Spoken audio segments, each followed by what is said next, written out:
Seja bem-vindo a mais um programa Legal Talks. Meu nome é Thomas Lau, presidente do Embrachina e da Sebra ONU. Vamos falar sobre o Poder Judiciário em tempos de pandemia com o desembargador Marcelo Burratten. Também sou coordenador deste programa com os doutores Guilherme Caputo Bastos, ministro do TST, e Paulo Feus, professor da PUC São Paulo. O Legal Talks promove análises sobre as decisões dos tribunais superiores e também debates jurídicos de grande relevância.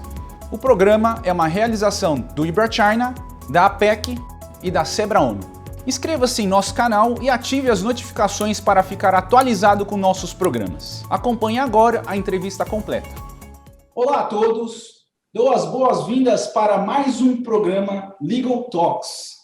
Legal Talks tem a finalidade e o objetivo de analisar as decisões judiciais e temas relevantes na área do direito. Temos como coordenadores deste programa ministro Guilherme Caputo Bastos, presidente da ANDD, e também o nosso querido professor Paulo Feus, professor da PUC São Paulo, professor do mestrado em Direito Desportivo.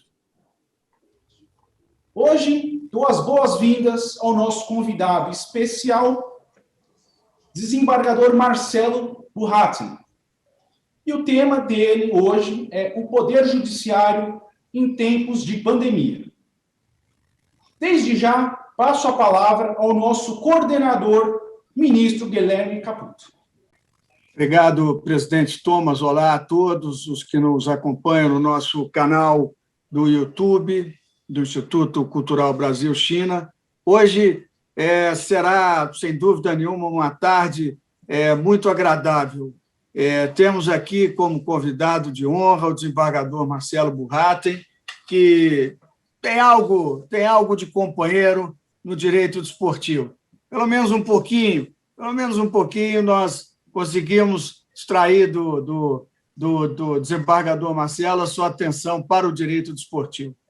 O desembargador, desde 2010, tem uma atividade muito atuante no Poder Judiciário e nas coisas que o cercam, e para lhe apresentar propriamente, nada como ouvi-lo, será um bate-papo, serão feitas reflexões bastante interessantes e vamos auxiliá-lo, eu e o presidente Thomas, vamos auxiliar o desembargador Marcelo na sua apresentação. E eu, desde logo, desembargador Marcelo, lhe agradeço, obviamente, a ter aceito o nosso convite, é uma honra para o Instituto, e lhe passo a palavra para a sua reflexão, e depois estabelecemos aqui um bate-papo entre a gente. Muito obrigado. Bom, eu quero agradecer inicialmente ao Instituto Cultural Brasil-China pela oportunidade, que me deu de estar aqui conversando. Mais do que isso, na verdade, quero agradecer o convite gentilmente feito pelo ministro Caputo, uma pessoa que eu já conheço há muitos anos e não preciso rasgar sedas. O ministro Caputo é um homem probo, inteligente, preparado, formado da melhor formação possível, e meu currículo consta lá, amigo do ministro Caputo. E eu também quero agradecer ao Thomas pela oportunidade que me trouxe, e quero aqui, por favor, não quero receber vaias nesse momento, mas já que você falou um pouco de direito esportivo, quero dizer aqui do meu time do coração, da minha paixão, que é o Botafogo. Mas, o Caputo, eu fiquei muito honrado pelo convite e também muito prazeroso de falar de um tema que é o judiciário na pandemia, né? E não há como não falar de judiciário na pandemia sem olhar os pontos fortes e também as críticas que devem ser tomadas e levadas a público. E, como você sabe, eu tenho sido um crítico de algumas soluções que se têm dado nesse período. Eu me preocupo com o tema porque eu sempre tenho dito, viu, Thomas, que o judiciário como poder, o judiciário não pode ficar equidistante das partes sob qualquer pretexto. E sob qualquer pretexto não significa dizer que a pessoa tem que dar a vida por esse pretexto. É bem diferente, né? Mas o judiciário tem que tentar, de alguma maneira, sempre estar muito próximo do jurisdicionado, Caputo, porque poder não pode se omitir, poder com P maiúsculo, né? Não pode se omitir, não pode se resguardar, não pode se apequenar, não pode deixar o jurisdicionado, aquele que procura de uma maneira a não achá-lo, né? O poder tem que estar presente. E eu levei, e eu digo isso porque, Thomas, não sei se sabem, mas nós somos hoje 18 mil magistrados. Temos 5.700 e poucos municípios, temos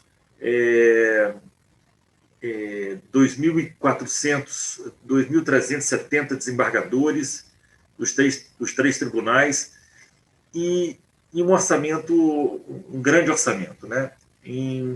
Há 4 anos atrás, nós tínhamos um orçamento que chegava a 91 bilhões de reais. E esse orçamento mostra a capilaridade que o judiciário tem que ter, porque o judiciário está em todos esses lugares, como você sabe, Caputo, ministro, e essa capilaridade não é barata, né? Essa capilaridade é cara. São servidores, são promotores, todo o sistema jurídico, né? que eu atribuo como promotores, advogados, defensores, magistrados, servidores.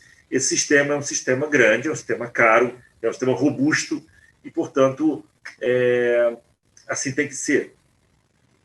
E o que a gente percebeu nesse período de pandemia, felizmente, se Deus quiser, se tudo começa a arrefecer, a gente viu que o judiciário realmente não parou, ministro. E o fato do judiciário não ter parado ele é um bom sinal. Agora, isso não significa que a gente tenha feito a melhor justiça. Eu ainda me preocupo muito, Thomas, doutor Thomas, na questão do judiciário ser reconhecido quando tem bons números. E eu escrevi um artigo muito interessante, no meu entender, né? Obviamente, o escritor acha que é interessante, mas pode não ser para outros. Ser publicado em alguns jornais e que eu narrei e botei como título Números que não consolam. Esses números, eu vou trazer só uma parte aqui, e eu não pretendo ler o artigo todo, mas para fazer o nariz de cera, talvez o início do que a gente está falando. Digo eu, ministro Caputo, o judiciário tem comemorado a queda do número de processos em tramitação nos tribunais nos últimos 3 anos. Segundo dados do Conselho Nacional de Justiça, eram 79 milhões de processos em andamento e hoje nós temos 77 milhões de processos. Diga-se de passagem, ministro Caputo, nós já tivemos, há 6 anos atrás, 100 milhões de processos em andamento. E aí a gente já caminha para estabelecer os motivos dessa litigiosidade excessiva. E aí eu digo, digo eu, nos parece que os números, na prática, não tiveram impacto no dia a dia do cidadão que ainda aguarda pacientemente o resultado do seu processo, ministro, pois a redução alcançada está longe de resolver os problemas da justiça. A verdade é que o judiciário ainda enfrenta um enorme déficit social que, convenhamos, não é simples de resolver, até por conta de sua enorme capilaridade, como eu havia falado, em um país continental como o Brasil. A lentidão da justiça, isso vai se persistir, vai de encontro, portanto, contra, né, ao princípio da celeridade processual decorrente do chamado direito fundamental à razoável duração do processo. Está previsto no artigo 5º da Constituição, preconizando, abre aspas, a todos, no âmbito judicial e administrativo, são assegurados a razoável duração do processo e os meios que garantam a celeridade de sua tramitação. E aí a gente tem todo um conceito, um conceito subjetivo desse princípio da razoável duração do processo, né?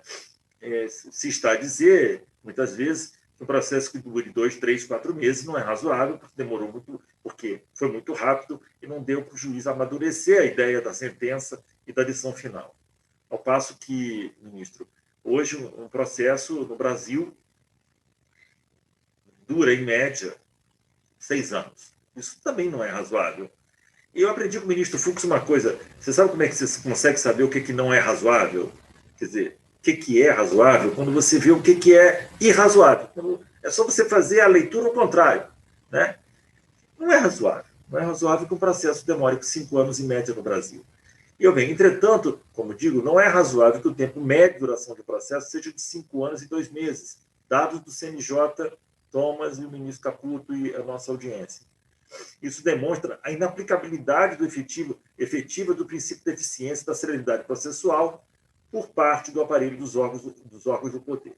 A morosidade do setor, infelizmente, ainda constrói a imagem de um serviço público incapaz de atender a tempo e a hora a população. Se, por um lado, houve avanço em facilitar o acesso à justiça, por outro, a demora até uma causa ser julgada em definitivo prejudica, sem dúvida nenhuma, o direito do cidadão e a própria imagem do poder. Então, a imagem do poder hoje, no meu entender, ministro Caputo, ela é desgastada na imprensa, normalmente, primeiro pelas partes. Eu costumo dizer que todo mundo que procura o judiciário, e não são poucas pessoas, como a gente viu aqui, 50%, em média, quiçá 75% dessas pessoas, elas saem falando mal do judiciário. Por quê? Porque elas perderam a ação. Quem perde uma ação no judiciário, Caputo, não gosta do judiciário. Isso é íncito, né? E 50% das pessoas vão sair falando mal do judiciário. Vão sair. Quando, Thomas, não ocorre de ser de 100%. As duas pessoas pedem alguma coisa, as duas pessoas perdem essas coisas, né? O que pediram, as suas pretensões não são efetivamente lançadas do jeito que a parte queria, e, portanto, 100% das pessoas perdem. Então, não é um poder para ser amado. É verdade, não é mesmo, porque nas suas vísceras ela já tem isso, não tem jeito. Então, essa é uma forma de desacreditar, que desacredita o judiciário, mas ossos do ofício, ministro, ossos do ofício. A outra, eu acho que no meu entender, não tenho dúvida nenhuma, nos últimos 6, 7 anos, o chamado ativismo judicial, que nós tivemos, assim, o ápice do ativismo judicial, e eu, ministro, me perdoa, assim, eu não vou aqui criticar as decisões do Supremo sobre ativismo ou não ativismo judicial. Eu pretendo ficar efetivamente na primeira e na segunda instância, que é onde eu me situo, apesar de entender que o Supremo, às vezes, também promove esse ativismo judicial, mas isso é uma outra história. Então, só do ponto de vista do ativismo judicial, que seria um segundo elemento eu não vou fazer desmoralização, não vou dizer isso, mas de não aceitação do judiciário como ele deve ser, chegou ao ápice nessa pandemia por conta da obrigatoriedade de internação de muitas pessoas que procuram. Como você sabe, nós temos uma judicialização inflamada e absolutamente desarrazoada da saúde no Brasil, né? Já era assim antes da pandemia, eu quero deixar claro. Já era assim. Leitos de UTI, eu quero deixar... Isso é uma coisa que deve ser dito. Eu vejo muita gente dizendo, por conta da pandemia, que as UTIs estão lotadas. Eu quero deixar claro que as UTIs sempre tiveram lotadas para o judiciário. Sempre. Eu sou desembargador há 11 anos, Caputo, ministro. 11 anos. Há 11 anos eu recebo, Thomas, processo pedindo para dar liminar para abrir vaga em UTI. Isso é fato. Se a pessoa que está me ouvindo não quiser acreditar, vá na jurisprudência minha do tribunal, quantos processos eu já relatei nesse sentido. Não estou dizendo que a UTI, que a Covid não tenha crescido o movimento mas o serviço público ou particular de saúde no Brasil é ruim, sempre foi ruim. Muito bem. Então, acho que esse segundo fator prejudica a imagem do judiciário, que é essa excessiva judicialização por conta de direitos que poderiam ser resolvidos entre as partes ali, né? O que prejudica também, a meu sentir, e que passa por toda essa história de judicialização, é a história do chamado, que eu brinco, e aí é uma brincadeira, eu não quero me levar, do chamado juiz-prefeito, né, e promotor-prefeitinho, ou juiz-prefeitinho e promotor-prefeito. Aqui não estou te chamando porque... Não. Que é aquele promotor, aquele juiz que insiste em abrir e fechar os municípios, né, atividades econômicas, né, essa ou aquela cidade, esse ou aquele hospital, esse ou aquele comércio, esse ou aquele ramo de comércio. Então, eu acho que a gente acabou tendo, e um pouco mais além, no meu entender, para definhar essa imagem do judiciário, que hoje se passa muito, a imprensa não ajuda, sentenças assim, teratológicas na parte criminal, né? E, obviamente, sempre se fala dos chamados salários e penduricalhos e etc. Então, esse é a tempestade perfeita que a gente pode estar vivendo nesse momento. Mas acho que o que mais agasta o dia a dia é a relação do poder com o jurisdicionado, né? E o judiciário não conseguiu, Caputo, até hoje, apesar de tentar muito, tentar resolver essa diminuição de processos e essa litigiosidade excessiva. E quero dizer que muito se tentou, né? Muito se tenta. Não sei se você lembra a antiga uniformização de jurisprudência do CPC antigo, né? Depois a gente veio para a súmula vinculante, depois a gente veio para a IRDR, depois a gente veio para repetitivo, e nada disso resolveu até hoje. E, por fim, a gente veio com o novo Código de Processo Civil, e nada disso resolveu até hoje. Vamos ser honestos, né? Senão a gente não estaria aqui falando de 80 milhões de processos.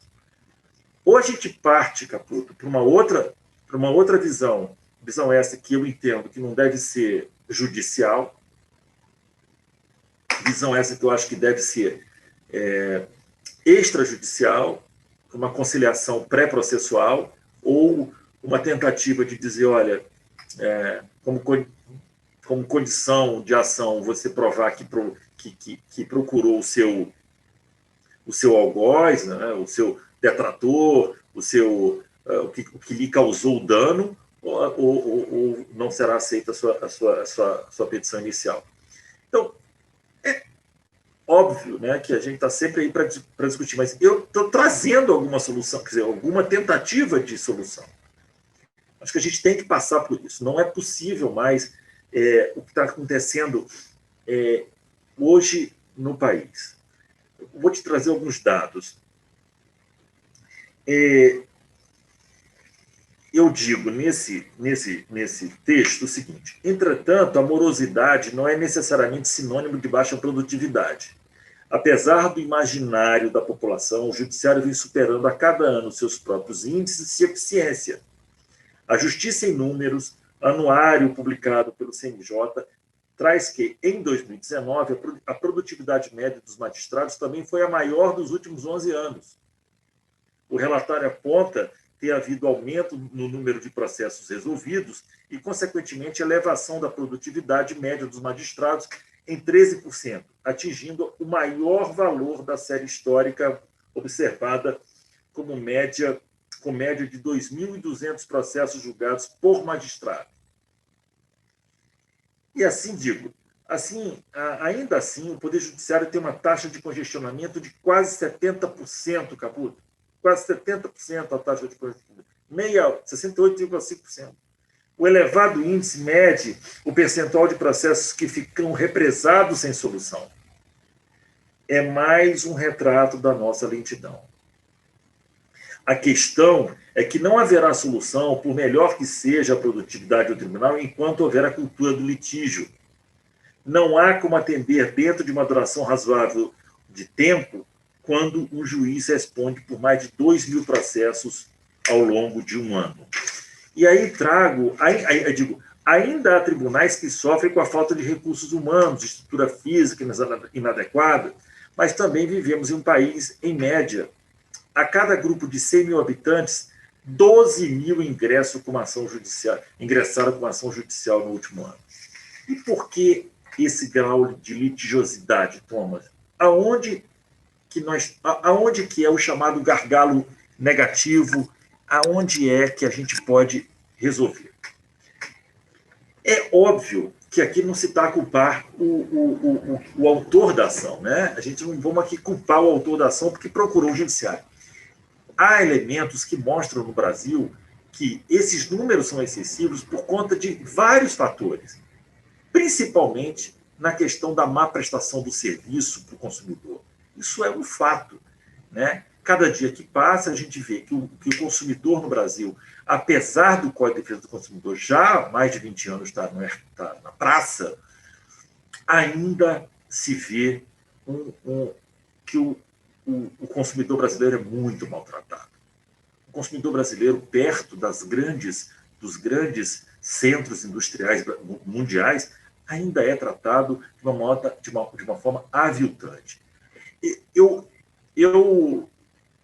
estou na Andes, como presidente da Andes, desde o ano passado. A Andes, como vocês sabem, é a Associação Nacional de Desembargadores, onde a gente congrega desembargadores dos 3 tribunais, TRT, TJ e TRF.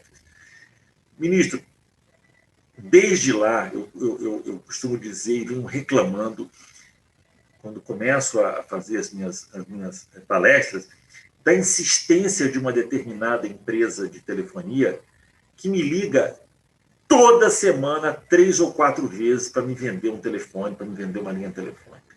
Inacreditável o que eu estou vivendo nos últimos meses. E assim como eu estou sofrendo, meus amigos sofrem, minha esposa sofre. Quem é que já não recebeu, que está nos ouvindo? Quer dizer, o que a gente precisa fazer para parar dessa forma? Muito bem. Além disso, além da má prestação, as empresas, as concessionárias de serviço público brasileiro ainda prestam um serviço sofrível. Veja na área de telefonia, veja na área do esgotamento sanitário, veja na área de luz, veja na área de transporte público. Quer dizer, essa litigiosidade tem motivo, né? Mas também a gente não pode esquecer que há um sem número de processos, e aí sem com S mesmo, né? Um sem número de processos onde é possível se ver ali uma repetição desenfreada de mesmas ações, quase uma fraude perpetrada no Brasil inteiro por maus profissionais, obviamente, que são a exceção, a gente sabe disso, mas que impactam, viu, Caputo, de uma maneira muito gravosa, principalmente a justiça comum, que não é o seu caso, você é do TST, mas eu imagino que também lá tenha um percentual dessas chamadas ações onde você encontra eventuais fraudes. Exemplo concreto, aconteceu comigo como relator de um processo. Reclamava-se, Thomas, e reclamava-se nessa ação que um esgoto passava na frente da casa, a céu aberto de uma pessoa, e essa maneira e essa forma do esgotamento afetava ali a rua toda, e etc. E além disso, o que acontece? O advogado entrou com a ação, e lá moravam, Caputo, aproximadamente 9 pessoas. Ele vinha pedindo, então, dano moral, ele vinha pedindo, então, dano patrimonial, etc. E ele entrou com 9 ações diferentes, um para cada morador daquela casa. Quer dizer, não é razoável isso, entendeu? Você vê aí e todos pedindo gratuidade de justiça. né? Nós temos, passa essa discussão da litigiosidade no Brasil também passa pela gratuidade de justiça, não é óbvio, óbvio que passa, né? Gratuidade no Brasil deveria ser para quem deveria ser e é para quem merece, para quem precisa. E o que a gente vê é uma pleia de pedidos de gratuidade de justiça, onde a gente tem que passar a analisar também se a hipossuficiência da parte. Então, é realmente um tema muito instigante, é um tema muito interessante, porque ela tem causa, tem meio e tem fim. E eu costumo dizer que o fim, Caputo, viu, Thomas? O fim é orçamentário. Você precisa de dinheiro para fazer tocar isso. Essa máquina é uma máquina, como disse, uma máquina grande. Mas o que acontece? O orçamento para essa máquina é um orçamento finito, estabelecido pela Lei de Responsabilidade Fiscal, né, do complemento para 101, e que lá se estabelece um parâmetro de 6% da receita corrente líquida do Estado vai para o Judiciário. Bom, o que é isso? Né? A pessoa que está aí, 6% da corrente. Não, o Estado vai arrecadar quanto esse ano? O Estado prevê arrecadar R$1.000. Muito bem. 6% desses R$1.000 vai para o Judiciário. 6%. E ele vai ter que se virar com esses 6%. 2% para o Ministério Público.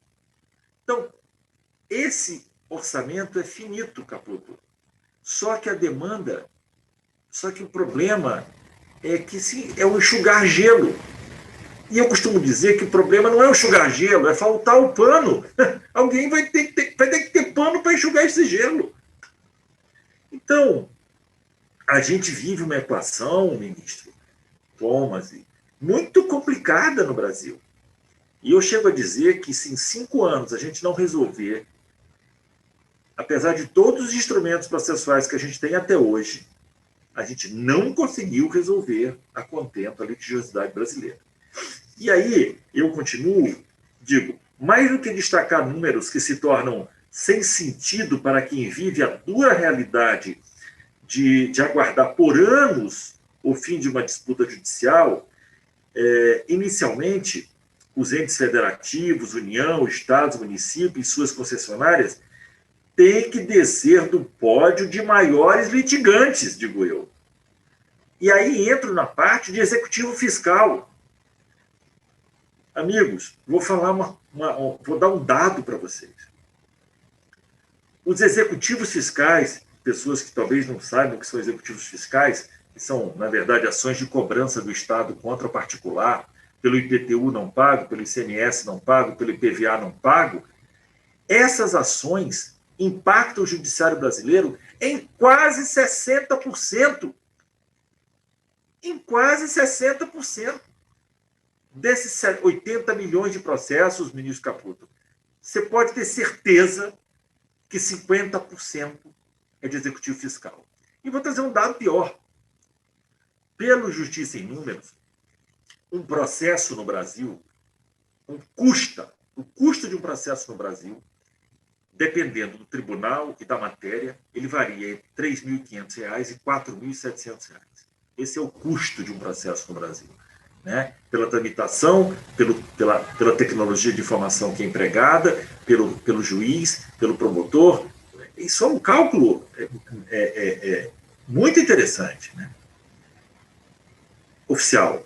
E aí, para piorar isso tudo, os executivos fiscais que são hoje tratados, que são hoje levados ao judiciário, eu posso garantir a vocês que mais de 90% pede no máximo R$2.000, Caputo. É inacreditável isso. A gente não vai ter solução se continuar assim. Como é que o processo que custa entre R$3.500 e R$4.500 está pedindo, com a sua pretensão é de R$2.000, R$1.500? Uma coisa está errada. Uma coisa está errada. E aí, eu digo, a balança da justiça só estará equilibrada quando, no lugar do conflito, promovermos, de fato, alternativas como a mediação e a conciliação, notadamente a pré-processual, ainda mesmo na fase embrionária do ainda não conflito. Em que está, quando as partes não despenderam força, suas forças pessoais, dinheiro, né? Alma, saco cheio, essas coisas. Resumindo, vamos comemorar, porém, somente até a página 10. Então, eu acho que nós temos que tratar isso, a litigiosidade, principalmente como uma tentativa de tirar do judiciário o papel. O papel que eu digo hoje é input, né? Hoje, mas tem que tirar disso. Temos que tentar criar salas de conciliação, chamar as partes, as pessoas ainda que não são parte processual, chamar o cidadão, chamar a pessoa, né? Para tentar isso não se transformar em processo. E aí, para finalizar essa primeira parte, para a gente bater um papo, né? Eu escrevi também um artigo que fala sobre o risco de uma justiça virtual, né? É um texto, é uma visão que eu tenho, né? A visão que eu dei um nariz de cera no início da conversa que a gente está tendo, da preocupação que tem, né? Que me passa pela cabeça,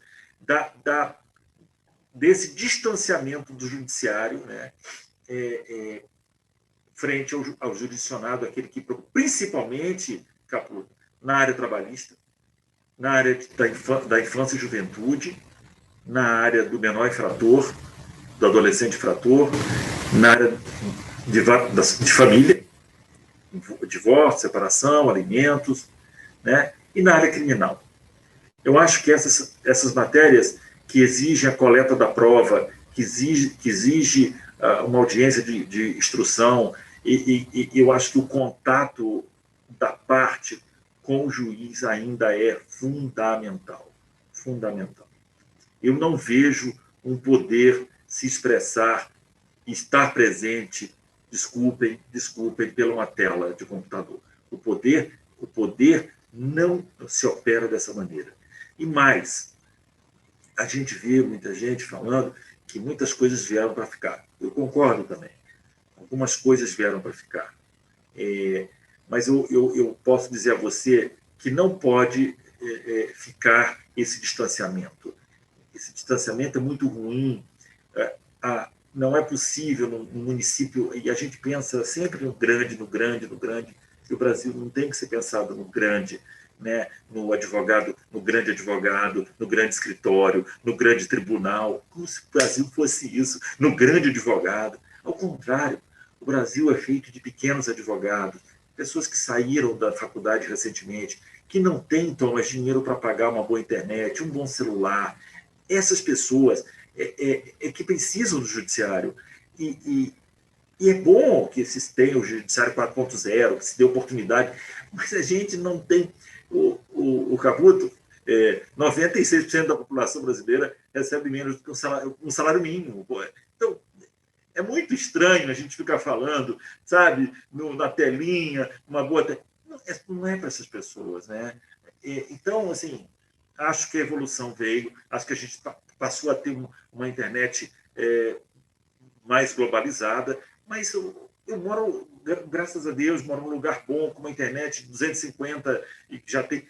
Meu amigo, quando dá 7 horas da noite, ela baixa para 3 megas, pô. Ela passa para 3 megas.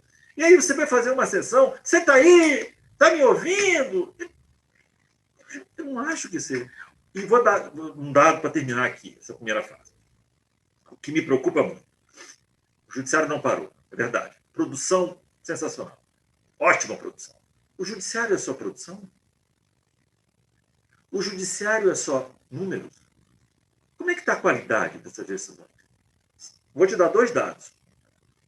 2 dados importantes. Os pedidos de vista, que podem ocasionar e determinar uma leitura melhor do processo. Eu não estou pedindo de vista para botar na gaveta, não. Porque aqui ninguém pede vista para botar na gaveta. Vista séria. Acabaram. Reduziu. Outra coisa que vou dizer, Caputo, dado importante. Abre aspas, acompanhe o relator, fecha aspas, cresceu 1000%. Isso significa alguma coisa, acabou. Eu acho que é enfadonho julgar assim. É enfadonho julgar pela tela. É bom você estar vendo a pessoa, conversando com o colega, discutindo a tese jurídica. Não se discute mais tese jurídica, o ministro. Eu não estou dizendo que não se discuta, mas hoje é raro. Você vai raro. Então, acho que muitas coisas vieram para ficar, cumprimento de carta precatória, intimações pelo WhatsApp, essas coisas vieram, ótimo. Ponto. Defendo o seguinte para acabar agora. Vacinado com as duas, o judiciário tem que voltar. O mundo tem que voltar. Você está vacinado com as duas? Vamos voltar. Vamos voltar logo. Amigo, estamos aqui para a gente conversar, bater um papo. Obrigado. Desembargador Marcelo, sempre muito interessante ouvi-lo, as suas reflexões que nos levam sempre à precisa realidade. Concordo em gênero, número e grau.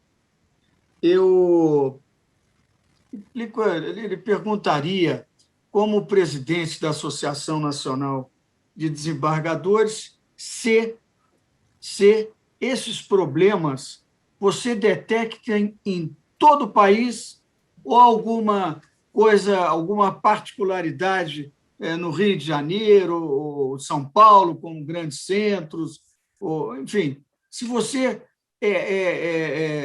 consegue enxergar esses problemas que nós estamos vivendo, que você bem os relatou, no Brasil inteiro. E uma outra coisa, para já completar também e pedir a sua reflexão.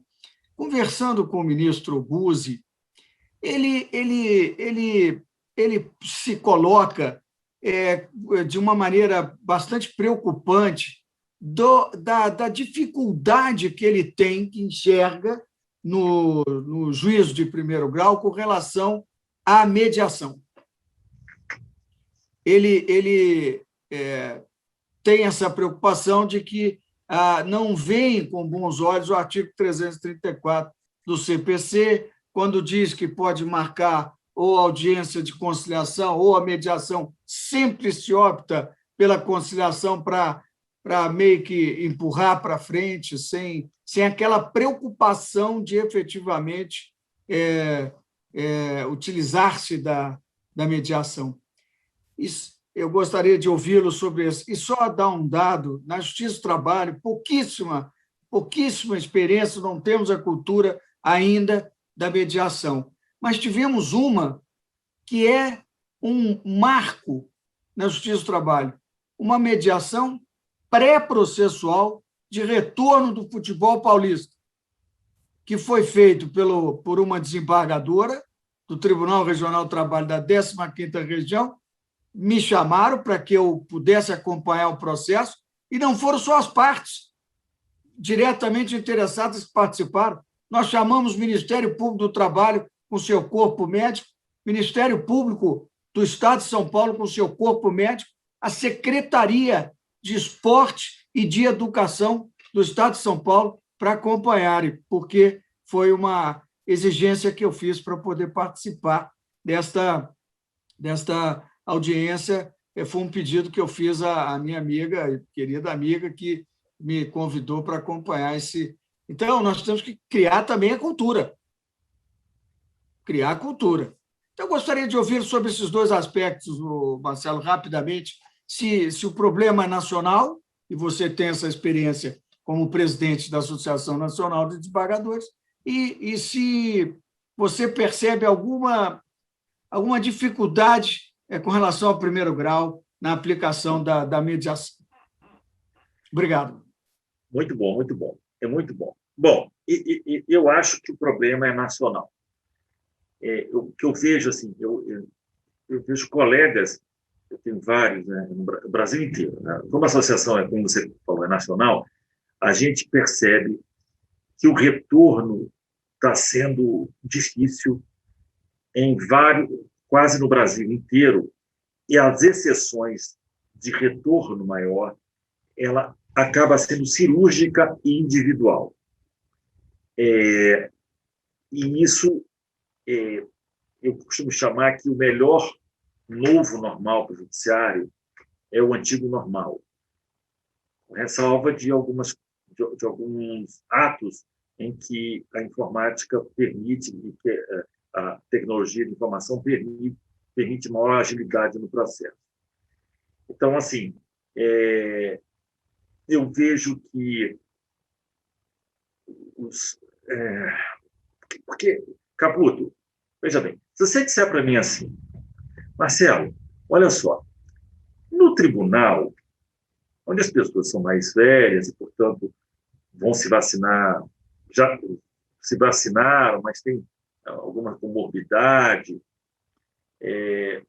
se você disser que você, pô, mas, Marcelo, desembargador, ali não se coleta a prova, então talvez fosse interessante você continuar nesse eu vou discutir com você de uma maneira. Agora, vamos lá. Mas o primeiro grau, eu não estou dizendo que eu admito isso aqui. Agora, vamos ao primeiro grau. Já vou falar sobre o segundo grau. O primeiro grau não se admite numa comarca de juízo único, ou de juízo que tem duas varas, estarem lá prefeito, vice-prefeito, presidente da Câmara, vereadores, vice-prefeito, os vereadores, o padre, o pastor, o PM, a Polícia Militar, a Polícia Civil, quer dizer, PM, Polícia Militar, Polícia Civil. E não está o juiz. Eu entrei na magistratura, eu entrei no Ministério Público nos anos 90, e eu fui para uma cidade pequena, chamada São João da Barra. A coisa mais interessante que eu via é as pessoas procurarem um promotor atrás de justiça. Aquilo ali seria... não está procurando promotor, no Ministério Público, né? A instituição. Quer dizer, aquela história, vou falar com o seu juiz, ele está no Leblon, atrás da... Não é possível. Então, assim, eu te respondendo, eu acho que nós teremos, assim, talvez a gente tenha um pouco de dificuldade de retorno. Estou sentindo isso um pouco, sabe, Caputo? Mesmo vacinado, Caputo, mesmo vacinado. Vamos lá. O tribunal. A gente pode entender que o tribunal, né, por conta de que não produz prova, só matéria de direito, analisa lá as provas já coletadas pelo juiz, etc., pelas partes em primeiro grau. Mas eu acho que o tribunal, Caputo, tem a pujança do poder, e como você sabe, em tese, a gente é a última palavra sobre direito estadual, e, portanto, eu acho que a presença do desembargador ela é importante para receber o advogado, Caputo, para receber os memoriais, para discutir na bancada com o colega uma matéria, etc. Bom, te respondendo sobre esse ponto, eu acho isso. Agora, eu acho que a pergunta que você faz sobre essa mediação ainda não pegou. Caputo, eu vejo muito juiz ultrapassando essa fase. Essas partes não vão mesmo ter acordo e tal, então chegaram aqui, já estão brigando, contestação, réplica, tréplica, reconvenção. Rapaz, isso não vai ter. Então, eu concordo com o ministro. Assim, o que a gente deve fazer e tentar fazer ainda é não transformar isso em papel. É tentar realmente, de alguma maneira, fazer com que essas partes se reúnam antes e trazer. Como no Código de Defesa do Consumidor já há previsão para isso, né? Só que acaba não pegando também. Eu não sei por quê. Caputo, muita gente diz, mas isso não vai colar porque o advogado quer um litígio por conta dos honorários. Espera aí, é razoável pensar assim. Afinal de contas, ele precisa comer. Ele precisa comer da verba alimentar chamada, abre aspas, honorários, fecha aspas.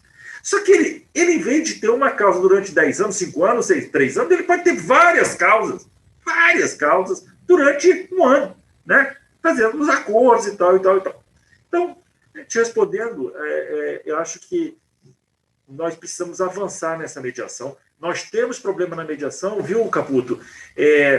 Nos tribunais, por conta de que vários tribunais ainda não regulamentaram, ainda não pagam bem esses mediadores. Esses mediadores não estão sendo pagos. Esses mediadores só são pagos quando as partes declinam na petição inicial que querem a mediação e pagam no Rio de Janeiro uma taxa de R$35. Sabe qual é a parte que diz isso para pagar R$35? Nenhuma! Nenhuma! Não! Então, é complicado, é complicado. A gente teria que transformar isso numa obrigatoriedade para todos. Aqui, você vai pagar as custas. Agora, se você não fizer o acordo, a gente até pode diminuir as custas, a metade, entendeu? Não é isso. A gente não está aqui para pagar honorários para o mediador porque houve mediação ou não. Isso é pelo trabalho dele. Isso você sabe muito bem disso. É pro labore. Você não está agora contratando um fim. Você está contratando um meio. Óbvio. Se não fizer parte. Mas então é o seguinte. Ainda acho que a mediação no Brasil, como trouxe o Código de Processo Civil, que foi desejoso, não está sendo aplicado da maneira ideal. Por vários problemas. Principalmente falta de regulamentação, pagamento dos mediadores, forma de pagamento dos mediadores, como é que vai ser pago, como é que vai ser custeado, etc. Doutor Marcelo, eu gostei muito desses dados que você trouxe na sua palestra. Né? Eu acho que assim, a minha pergunta é como compatibilizar essa nova tecnologia que a gente está vivenciando hoje com o poder judiciário mais próximo. Aí, esses dados que você nos trouxe, que o custo do processo do Brasil é de R$ 3.500 a R$ 4.500, e que os processos de executivos fiscais somam mais ou menos 60% desse montante, né, esse impacto do poder judiciário. E como que a gente pode compatibilizar, doutor Marcelo? De um lado, temos o Poder Judiciário, que eu acho que essa questão trabalhista é fundamental ter o Poder Judiciário próximo às partes. A questão da infância e juventude, também acho que é imprescindível o Poder Judiciário estar próximo às partes.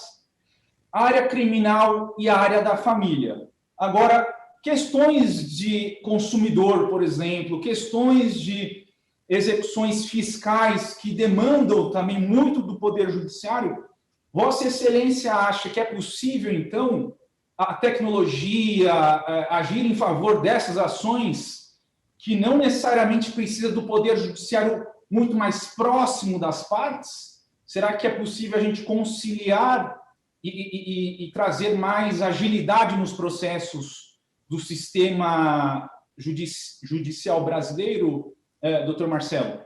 Então, Thomas, é muito boa a pergunta, porque, como eu disse, alguma coisa pode ficar. Eu acho que essas demandas, essa repetição de demandas, não quero dizer demandas repetitivas, porque fica parecendo que essa repetição de demandas, ela merece ser inserida nesse contexto da tecnologia da informação e, portanto, para ajudar o trâmite mais célere dela. Os executivos fiscais, eles seriam esse tipo de ação seria uma forma da gente trabalhar, e já há vários projetos pilotos no Brasil inteiro, em vários tribunais, que estão tratando essas ações com expedições automáticas de citação, intimação, e etc. E tal. Então, elas, eu acho que a gente poderia, inclusive, obrigar, no caso concreto, a fazer o protesto, né? Eu acho que o protesto extrajudicial é fundamental nesse tipo de ação, porque vamos supor que você consiga protestar aí 1.000 ações, e se 500 dessas pessoas forem lá pagar administrativamente, já serão menos 500 processos. Então, eu acho que é uma forma de resolver, de melhorar muito, ao obrigar o poder público a fazer, então, o protesto. Mas, nesse ponto, eu vou fazer uma aba no que você pergunta.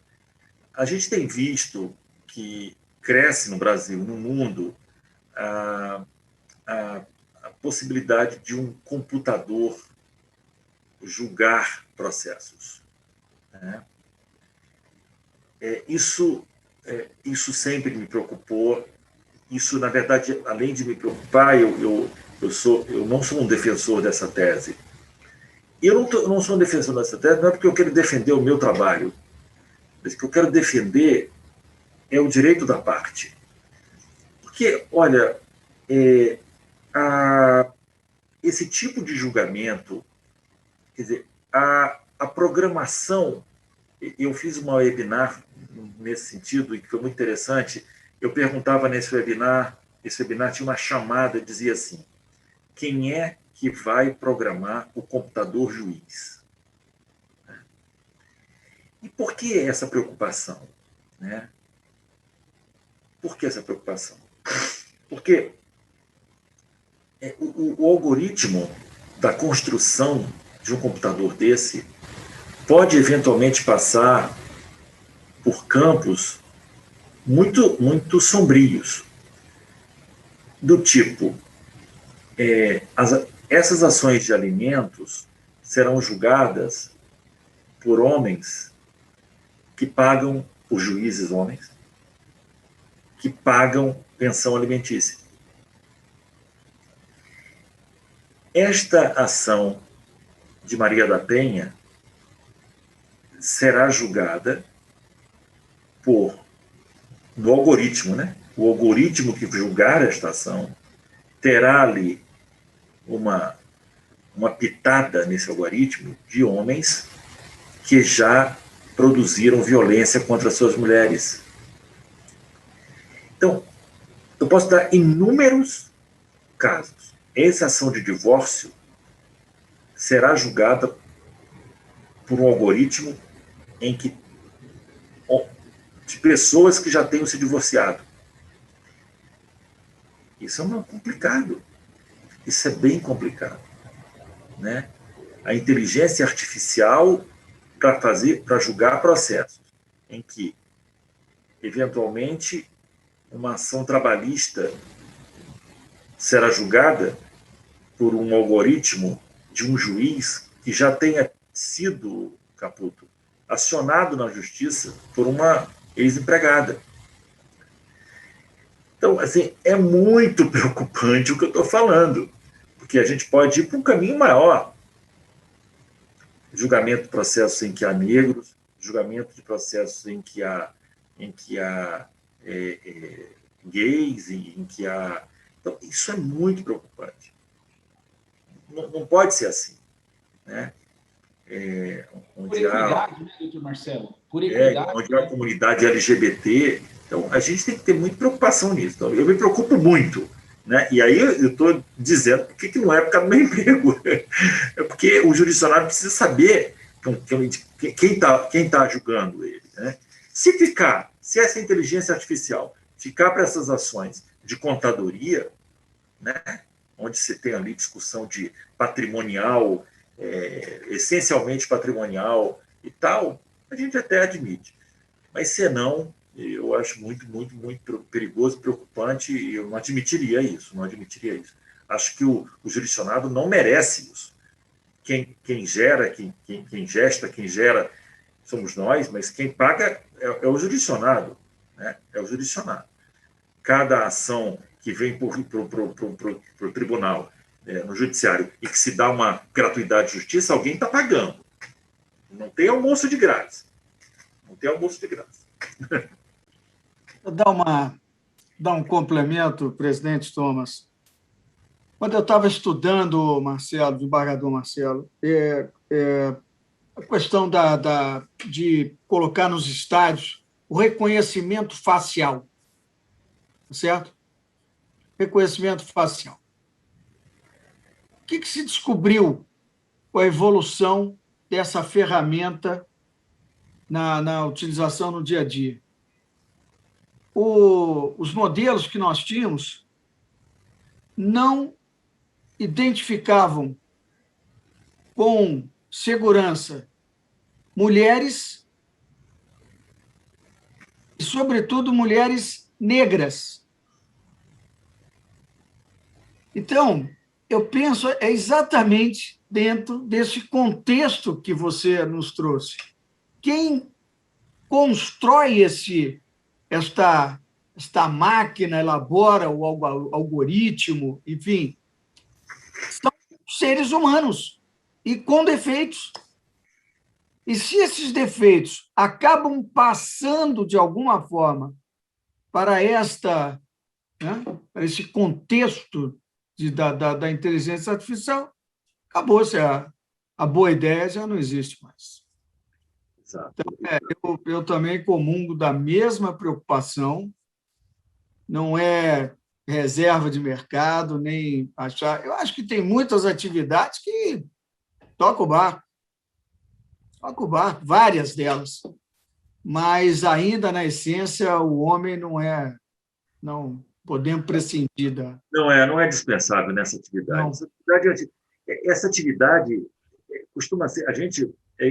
sabe o médico que opera todo dia e que vê sangue, portanto, não se incomoda?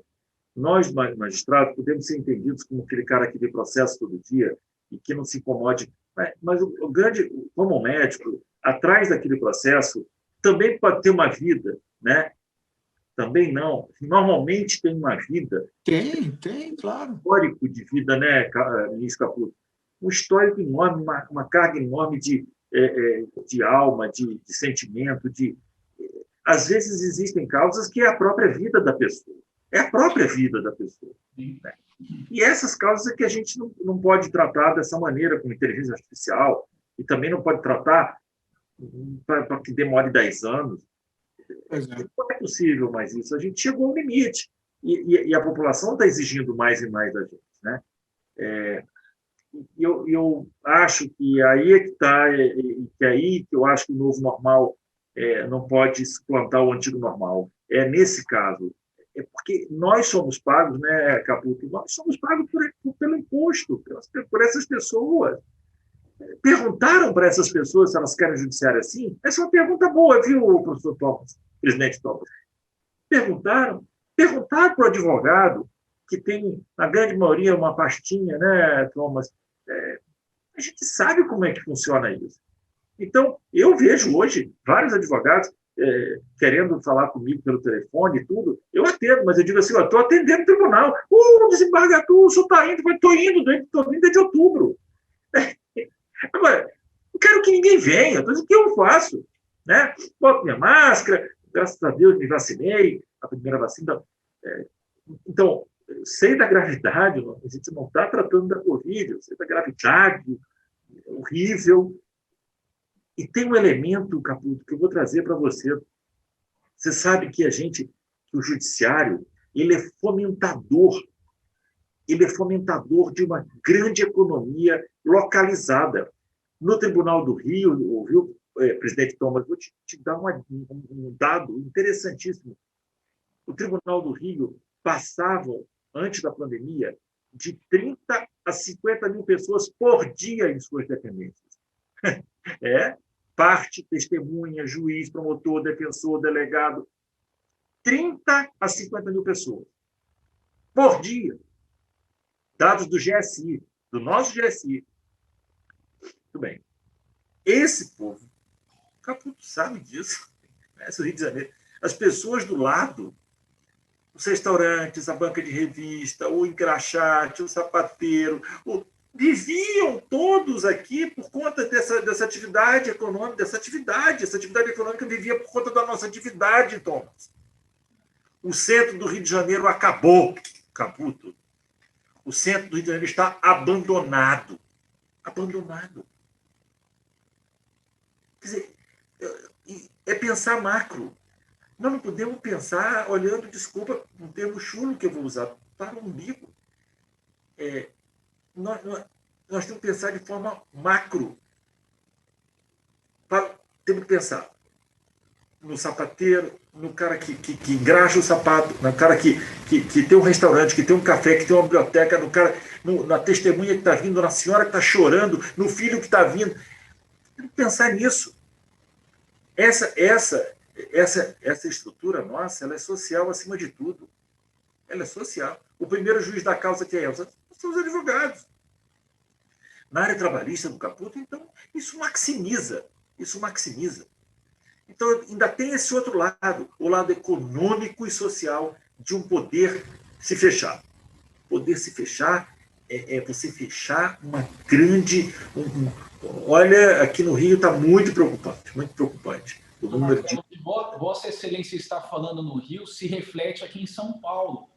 Ministro Caputo, aqui no Fórum João Mendes, por exemplo, que agora virou tudo online, você vê que os estacionamentos estão vazios, os restaurantes, lógico, tem a pandemia, estão fechados, mas você pega a livraria que tinha uma RT gigante, a RT aqui da João Mendes era gigante, está fechado, então assim, realmente o efeito é um efeito econômico e social. Exatamente isso que o doutor Marcelo falou. É isso aí. Bom, desembargador Marcelo Burratti, cabe-me então, pelo tempo, já esgotamos Vossa Excelência com os questionamentos. Estou aqui, estou à disposição. Você é um craque. Você é um craque. Por certo, presidente Thomas quererá que Vossa Excelência volte numa outra oportunidade, com um papo extremamente agradável, informativo. As pessoas precisam saber também o que se passa sob a visão de um magistrado, e um magistrado com essa experiência nacional, com essa visão nacional, que é a visão de Vossa Excelência ao presidir a Associação Nacional dos Desembargadores. Eu gostaria de agradecê-lo muito, a honra de ter nos brindado aí com essas reflexões, e passo a palavra ao nosso presidente Thomas Law para as suas considerações. Obrigado, ministro Caputo Bastos. Quero agradecer ao desembargador Marcelo pela belíssima exposição, um ponto de vista da magistratura, e declaro encerrado mais um programa Legal Talks. Nos acompanhe nas redes sociais. Muito obrigado, doutor Marcelo. Mais uma vez, ministro Caputo, muito obrigado. Obrigado a todos. Obrigado. Obrigado pela sua participação no nosso programa Legal Talks. Inscreva-se em nosso canal e até a próxima.